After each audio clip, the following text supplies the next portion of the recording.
Hi everyone, it's Courtney with the CRA News You Need to Know. The legislature is in full gear now, with April and May bringing a flurry of policy hearings and votes on hundreds of pieces of legislation.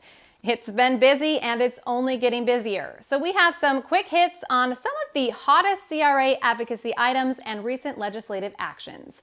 Assembly Bill 2663, sponsored by the CRA, proposes to extend current law allowing restaurants to provide alcohol to go with meals for guest pickup as takeaway orders. Without the CRA's actions, this law will expire on December 31st of this year.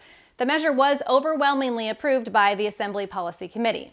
Then there's Senate Bill 869, another menu labeling mandate. This time it applies to larger chain restaurants and requires on-menu warning graphics to inform guests of sugar content in their sugar-sweetened beverages.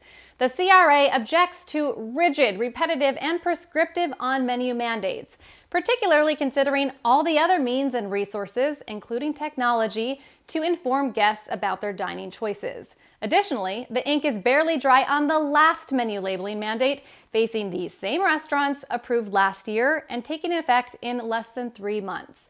After robust debate, the Senate Health Committee approved the measure, and the CRA will lead discussions based on community feedback on the most appropriate disclosure methods. Another CRA-sponsored effort was approved by a key Assembly committee. That is Assembly Bill 1640. It prohibits third-party reservation service companies from listing, advertising, promoting, or selling restaurant reservations without a written agreement from the restaurant. Now moving on to Assembly Bill 1604, which bans certain chemicals from receipt paper.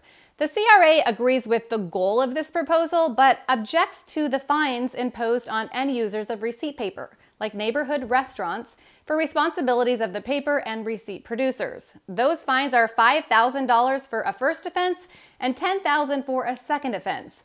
The CRA is working to address those misplaced fines. And finally, tax relief for team members. The CRA supported Assembly Bill 1550, provides state tax relief for team members on tips and overtime compensation. It's had its first hearing and it will get a further consideration in May. I'm Courtney, thanks for tuning in, and that's the CRA News You Need to Know.